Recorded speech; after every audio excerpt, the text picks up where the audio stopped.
Hi guys! Sobrang dami nagtanong. Bakit nga no? Bakit is nga no? Bakit nagkaka-pimple?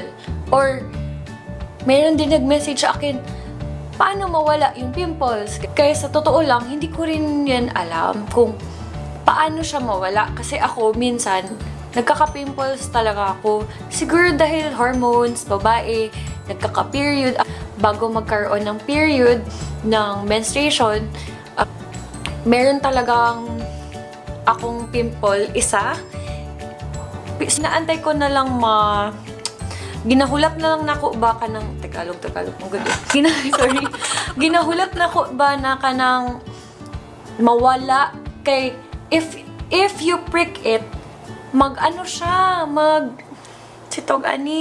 magdako sa mot, unya, mabuslot pa jud.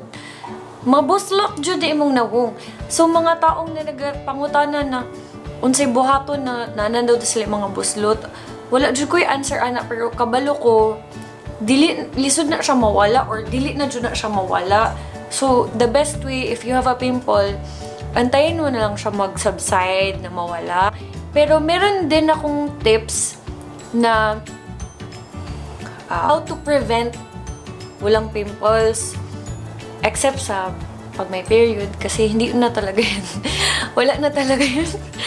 Yung ibang girls swerte hindi nagkaka-pimples if may period or before or after, pero ako kasi meron talaga ding prevention. So ito yung mga natutunan ko, tapos i-share ko sa inyo syempre para ma-share naman natin yan, di ba? Okay, i-share ko na.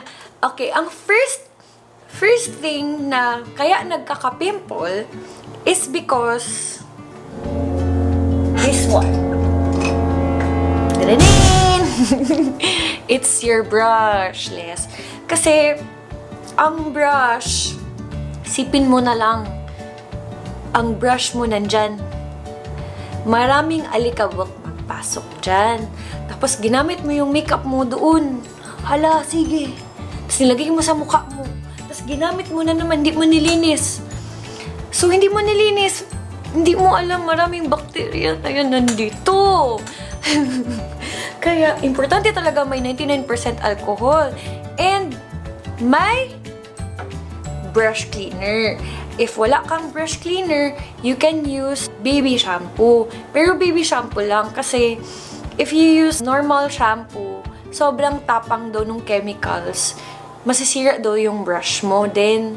So, kailangan talaga baby shampoo lang. If you have a dirty brush, it's really possible to have pimples. Muuna siya. Okay. Next. Second reason. Example, face powder. Pag open mo, ginamit mo to. Yan. Tapos ilang beses mo na ito ginamit, diba? Paulit-ulit. Yung brush, ganun. Hindi, syempre yung brush mo lang nilinis mo. Dapat nilinis mo din to. Kasi, pag hindi mo nilinis yan, oh my gosh din, isa din yan. Magkaroon din yan ng Sige, magkaroon ka din ng pimple dahil dyan. So, lahat nung makeup mo, kailangan mo talagang i-disinfect ng 99% alcohol. Importante talaga na i-spray mo siya ng 99% alcohol. Lahat, yung eyeshadow, blush, may powder, yun. Okay. Next. What if wala kang brush, diba? Ginamit mo yung pwede man yung hands mo, basta malinis lang yung hands mo pa. Anyway, ang next joke lang. Ang next na kaya nagkaka-pimples is because this one, yung sponge. Lang yan, kanang sponge good sa paghugas o pinggan. Sipin mo, kapila ka, sige gamit, sige hugas. Nasulod na dito, mga sudan. So, puro gingani po. Ang product, paulit-ulit po ni mo ginaanan. Bailit rin mag-retouch. Isipin mo yung bacteria na nakuha, ani. That's why, hindi ko na talaga ginagamit to. Usually talaga ako, personally, nagapalit ako ng mga disposable sponges. Ito, Nippon, nabili ko. Nakita ko lang to sa Landmark. It's 220 pesos. 32 pieces na. Oh, ayan. It's a wedges. For me, it's nice. It's nice. For me, I really changed my spot kasi, di ba meron ding beauty blender? Yun, isipin mo, kung mag-beauty blender ka, everyday ka rin maglinis. Parang nakakapagod. Ewan ko, ako lang siguro yung tamad lang ako. Pero kaniman good, guys. Yun, disposable siya. So, after using it, I can throw it away after. Alam ko magastos, pero yung mukha mo naman, magka-pimples ka, mamili ka. Magka-pimples ka, or palitan mo na lang yung sponges mo, diba? Mas mahal ba ang derma? Joke lang. Ano pa ba? Ano pa ba ang reason bakit nagkaka-pimples? Lalo na ang mga babae na mahilig mag-makeup. Meron pa.